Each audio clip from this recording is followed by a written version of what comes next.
வணக்கம் சுபிக்ஷா டிவி நேர்களே, நான் உங்கள் அன்பான சயின்டிபிக் வேதிக் அஸ்ட்ராலஜர் அஸ்ட்ரோ அரஞ்சி பேசுகிறேன். நல்லது நினைப்போம், நல்லதே நடக்கும். தொடர்ந்து நம்மளுடைய வீடியோஸ் எல்லாம் பார்த்துட்டு இருப்பீங்க நம்புறேன். அறிவியல் சார்ந்த ஜோதிட கருத்துக்கள் சயின்டிபிக் வேதிக் அஸ்ட்ராலஜி முறையில எந்த விதத்திலும் மிகைப்படுத்தாமல் உள்ளது உள்ளவாறு பார்த்து கொண்டிருக்கிறோம். அந்த அடிப்படையில பாத்தீங்கன்னா இந்த வீடியோல கடக லக்னம் கடக ராசியில பிறந்தவங்களாக நீங்க உங்களுக்கு எந்தெந்த கிரகம் உங்களுக்கு நன்மை பயக்கக்கூடிய கிரகமாகவும் எந்தெந்த கிரகம் தீய கர்மாவை கொடுக்கக்கூடிய கிரகமாகவும் வரப்போகுதுங்கிறது கொஞ்சம் டீட்டெயில்டாக எந்த விதத்திலும் மிகைப்படுத்தாமல் பரிகாரங்கள் அது மாதிரி விஷயத்துக்கு போடாமல் உள்ளது உள்ளவாறு நம்ம பார்க்க போறோம்.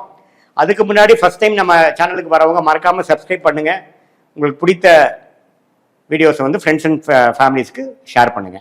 இப்போ பாருங்க, நம்ம வீடியோக்குள்ள போவோம். இப்ப பாத்தீங்கன்னா கடக லக்னத்துல பிறந்தவங்களா இருந்தாலும் சரி, கடக ராசியில பிறந்தவங்களா இருந்தாலும் சரி, உங்களுக்கு மிகவும் முக்கியமான கிரகம் என்னன்னா சந்திரன்.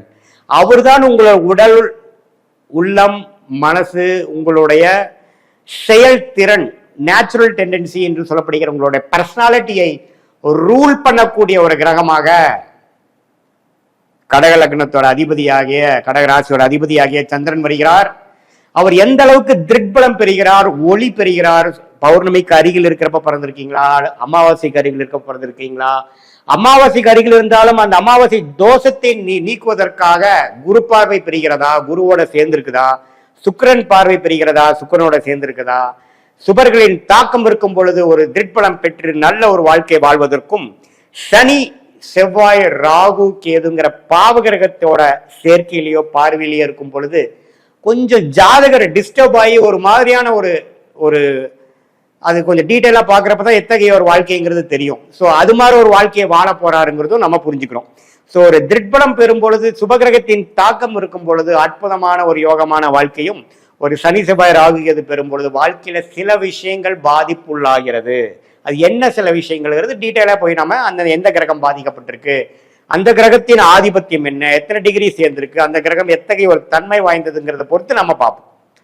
ஸோ சந்திரனுங்கிறது மிகவும் முக்கியமான ஒரு கிரகமாக தெரிந்து கொள்கிறோம். கடகலக்கணம் கடகராசிக்காரர்களுக்கு ஓரளவுக்கு ஒளி இருக்கும் பொழுது நல்ல வாழ்க்கையும், ஒளி குன்றி இருக்கும் பொழுதும், ஒளி இல்லாத கிரகமாகிய பாவ கிரகமாகிய சனி செவ்வாய் ராகு இருக்கும் போதும் பாவத்துவம் அடைந்து பாவக்கர்மாவை கழிப்பதற்காக இந்த வாழ்க்கையில சில நேரங்கள் நம்ம செலவிட வேண்டும். இந்த ஜென்மத்தில் சில நாட்கள், சில ஆண்டுகள், சில மாதங்கள் செலவிட வேண்டி இருக்கும் அப்படிங்கிற கர்ம பலனை நம்ம தெரிந்து கொள்கிறோம். அடுத்தபடியாக மிகவும் முக்கியமான ஒரு கிரகம், யோகத்தை கொடுக்கக்கூடிய கிரகம், வரவேண்டிய தசையான கிரகங்கள் செவ்வாய் குரு. செவ்வாய் ராஜயோக அதிபதியாக வருகிறார். எப்பவுமே ஒரு லக்ன ராசிக்கு 5ஆம் வீட்டு அதிபதி 9ஆம் வீட்டு அதிபதி தான் ராஜயோகத்தை கொடுக்கக்கூடிய ஒரு கிரகமாக வருகிறார்கள்.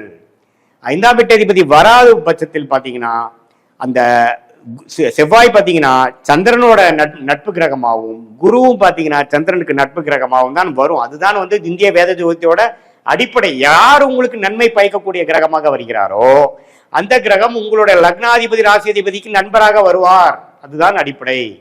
அப்ப நண்பர் தானே உங்களுக்கு உதவ முடியும் இல்லையா? சோ அப்படி இருக்கும் பொழுது செவ்வாய் மிகவும் நன்றாக இருந்து திருக்பலம் பெற்று அதெல்லாம் என்ன பலங்கிறது ஒரு டீட்டெயிலா இன்னொரு வீடியோல பார்க்கலாம். நல்ல அமைப்புல இருக்கும் பொழுது நல்ல ஒரு கர்மாவை வாழ்க்கையில வெற்றி பெறக்கூடிய அமைப்பு, குழந்தைகளால மேன்மை, தொழில் மேன்மை, புகழ், எல்லாத்துலயுமே ஜெயிக்கக்கூடிய அமைப்பு. ஜாதகரே கொஞ்சம் டேலண்டடான ஆளு. எப்போ லக்னாதிபதியும் ராஜயோகாதிபதியும் சம்மந்தப்படுறார், லக்னாதிபதியும் குருவும் சம்மந்தப்படுகிறார், லக்னாதிபதியும் செவ்வாயும் சம்மந்தப்படும் போது ஜாதகரே ஒரு டேலண்டான ஒரு நபராகவும், குருவோட சேரும் பொழுது அவரும் ஒரு ஒரு ராஜயோகாதிபதியா இருக்கிறதுனால கடக லக்னாதிபதி ஆகிய கடக ராசியாதிபதி ஆகிய சந்திரன் செவ்வாய் குருவோட சேரும் பொழுது அற்புதமான பலன்கள் கொடுப்பார். அதே சமயத்துல செவ்வாய் சனியோட சேர்ந்து ராகுவோட சேரும் பொழுது நான் சொன்ன பலன்கள் குறையும்.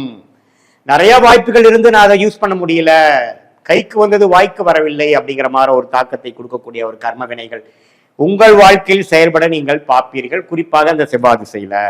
அதே சமயத்துல குரு நீச்சமா போயிட்டார், ராகுவோட ஒரு 5 டிகிரிக்குள்ள போயிட்டார், சனியோட சேர்ந்து விட்டார் அப்படிங்கிற மாதிரி ஒரு இக்கட்டான ஒரு சூழ்நிலை இருக்கும் பொழுது, இருக்கக்கூடாத இடத்துல இருக்கும் பொழுது என்னதான் ராஜயோக திசை நடந்தாலும் சில விஷயங்கள் எங்களுக்கு திருப்தியாக இல்லை, சில வாழ்க்கையில சில செட்பேக்ஸ் நான் ஃபேஸ் பண்ண வேண்டியதா போச்சு அப்படிங்கிற மாதிரி ஒரு அமைப்பு கொடுக்கக்கூடிய அமைப்பு இருக்கு.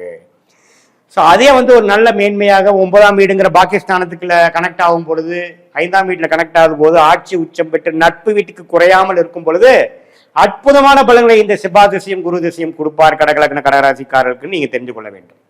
இதுதான் ஒரு மிக முக்கியமான ஒரு 3 கிரகங்கள், சந்திரன், குரு, செவ்வாய். கடகலக்கணத்துக்கு மிகவும் சுமாரான பாவக்கர்மாவை கொடுக்கக்கூடிய கிரகமாக சனி வருகிறார். சனிதான் 6ஆம் வீட்டு 7ஆம் வீட்டுக்கும் 8ஆம் வீட்டுக்கும் வருவதனால அட்டமாதிபதியாக வரனால் சனி திசை நடக்கும் பொழுது கேர்ஃபுல்லாக இருக்கணும். சனி ஓரளவுக்கு திட்பலம் பெற்று சுபர்களின் தாக்கம் இருக்கும் பொழுது ஓரளவுக்கு பரவாயில்லைங்கிற மாதிரி இருக்குமே ஒழிய, சனி ராகு செவ்வாயோட ஒரு க்ளோஸ் காம்பினேஷன் இருக்கும் பொழுது, பார்வையில் இருக்கும் பொழுது ஒரு பாவத்துவமான ஒரு பிரச்சனைகளும், வாழ்வாதாரமே கொஞ்சம் கெடுற மாதிரியும், திருமண விஷயங்கள், குழந்தை விஷயங்கள், ஆயுசு விஷயங்கள், ஆயுசுக்கு ஒப்பான கண்டங்கள், அது மாதிரி விஷயங்கள்லாம் கொடுக்கறதுக்கு வாய்ப்புகள் இருக்கு. அது மாதிரி ஒரு பாவக்கருமால தான் நம்ம பிறந்திருக்கோம். குறிப்பா சனி திசையில கண்ணுக்கு எதிராக அது மாதிரி பார்க்க வேண்டியது வந்துடும் அப்படிங்கிறது நம்ம தெரிஞ்சுக்கிறோம். ஸோ உங்களுடைய கடகலக்கணம் கடகராசிக்காரர்களுக்கு சனி எங்க இருக்கிறாருங்கிறது ரொம்ப முக்கியம். சனி திசை எப்போ நடக்க போகுதுங்கிறது முக்கியம். சனி புக்திகள்லாம் நீங்க கேர்ஃபுல்லா பார்க்கணும். எது மாதிரி தாக்கத்தில் இருக்கார்? குரு சுக்கிரன்கிற சுபகிரகத்தின் தாக்கத்தில் இருக்கிறாரா, ராகு செவ்வாய்ங்கிற பாவகிரகத்தின் தாக்கத்தில் இருக்காராங்கிறது பார்த்து தெரிஞ்சுக்கணும். இதுதான் ஓவராலான ஒரு அமைப்பு. சரி, இதை தவிர்த்து ஒரு நியூட்ரலான அமைப்பு இருக்கக்கூடிய கிரகம் ஆகிய 2ஆம் வீட்டு தனஸ்தானாதிபதி ஆகிய சூரியன் எப்படி இருக்காருன்னு நீங்க பார்த்துக்கணும். சூரியன் நல்ல இடத்துல இருக்கும் பொழுது நல்ல ஒரு லாபங்கள் கொடுக்கக்கூடிய அமைப்பு. சூரியனே 11ஆம் இடத்துல இருக்கிறார், ரிஷபத்தில் இருக்கிறார், அற்புதம். சூரியன் 10ஆம் இடத்துல இருக்கிறார், அற்புதம். ஆனா சூரியன் 4ஆம் இடத்துல ரீச்சமா போயிருக்கிறார், கொஞ்சம் கேர்ஃபுல்லா இருக்கணும். ஏன்னா அந்த ஸ்தான பலம் குறைஞ்சாலும் சரி, திக்பலம்ங்கிற விஷயங்களுக்கு இல்லைனாலும் சரி, நிஷ்பலம் பெற்றாலும் சரி, அதே சமயத்துல பாவத்துவம், திக்பலமே இல்லாமல் பாவத்துவம் சூரியன் சனியோட சேரும் பொழுது பாவமான ஒரு கர்மா. அப்பா விஷயங்கள் சரியில்லை, அரசு விஷயங்கள் சரியில்லை, எலக்ட்ரிக்கல் விஷயங்கள் சரியில்லை, கொஞ்சம் ஜாதகர் சூரிய திசையில டிஸ்டர்ப் ஆவார் என்ற விஷயத்தை நீங்கள் புரிந்து கொள்ள வேண்டும். இதுதான் பாத்தீங்கன்னா சூரியனோட விஷயங்கள். ஸோ மற்றபடி பார்த்தீங்கன்னா ஓரளவுக்கு நியூட்ரலா வரக்கூடிய கிரகம் பார்த்தீங்கன்னா புதன். கடகலக்கணத்துக்கு புதன் பெரிய ஒரு நன்மை கொடுக்கக்கூடிய கிரகம் கிடையாது. ஏன்னா சந்திரன் என்னதான் புதனுக்கு பிடிக்கிற கிரகமாக இருந்தாலும் புதனுக்கு சந்திரன் பிடிக்காது. ஸோ அப்படிங்கிறப்ப புதன் திசை மிகவும் சுமாரான ஒரு பலனை தான் கொடுப்பார். இதுல பாதகாதிபதியாக வரார் யாருன்னு பாத்தீங்கன்னா சுக்கிரன். சுக்கிரனுக்கு சந்திரனுக்கும் அவ்வளவு ஒன்றும் நட்பு நிலைகள் இல்லாமல் பட்சத்தில் சரராசிக்கு பாதகாதிபதியாக 11ஆம் வீட்டு அதிபதியாக வரனாலும் சுக்கிரனே 11ஆம் இடத்துல இருக்கும்போது பாதகத்தை கொடுத்து விடுவார். ஸோ பாதக வீட்டுக்கு கனெக்ட் ஆகாமல் இருக்கிறது சுக்கிரனுக்கு நல்லது. அதிக திருட்பலம் பெறும்பொழுது அந்த பாதகத்தின் வேலை செய்து விடுவார். ஸோ அதுவுமே ஒரு இக்கட்டான ஒரு கர்ம வினையை கொடுத்து விடுவார் என்பதை நீங்கள் தெரிந்து கொள்ள வேண்டும். அதே ஒரு சனி செவ்வாய் தாக்கத்தில் இருக்குது, ஒரு ராகுவோட சேர்ந்து இருக்கிறனா அந்த பாதகத்தை செய்ய முடியாத அளவில் இருக்கிறாருங்கிறது நம்ம தெரிஞ்சுக்கணும். ஸோ இந்திய வேத ஜோதிடமே பார்த்தீங்கன்னா நம்ம நுணுக்கமான விஷயங்கள் மேலோட்டமாக பார்த்துட்டு ஆன்சர் சொல்லிட்டு போகக்கூடிய அளவுக்கு அது ஒரு சாதாரணமான ஒரு சாஸ்திரம் கிடையாது. இதனாலதான் பாத்தீங்கன்னா ஜோதிடம் பொய் என்று சொல்லக்கூடிய அமைப்பு வந்துருது. எல்லாமே நுண்ணிப்பா பார்த்து அதுக்கு வேணுங்கிற கர்ம வினைகள் எப்படி செயல்படுங்கிற சொல்லக்கூடிய ஒரு அற்புதமான ஒரு நம்பவே ஒரு அக்யூரேட்டா மைன்யூட்டா பார்க்கக்கூடிய ஒரு சாஸ்திரமாக இந்திய வேத ஜோதிடம் வருகிறது. இது நான் சொன்னதெல்லாம் ஒரு பொதுவான கருத்துக்களை ஒழிய உங்கள் ஜாதகத்தில் ஒரு கிரகம் எந்த டிகிரியில் இருக்கார், எந்த நட்சத்திரம் இருக்கிறார், நட்சத்திராதிபதி எப்படி இருக்கிறாருங்கெல்லாம் பொறுத்துதான் உங்களுடைய கர்ம வினைகள் படிப்படியாக தசா புக்திகள் அந்தரம் சூக்ஷம்ங்கிற வழியில செயல்படுதுங்கிறத நீங்க தெரிஞ்சுக்கணும். இது ஒரு பொதுவான அமைப்புகளையே உங்களுடைய ஜாதகத்தை வச்சு பார்க்கும்பொழுது உண்மையே துல்லியமான பலன்கள் நம்ம தெரிந்து கொள்ளலாம் என்பதை நீங்க தெரிந்து கொள்ள வேண்டும். மீண்டும் மற்றொரு காணொலியில் சந்திப்போம். நன்றி, வணக்கம்.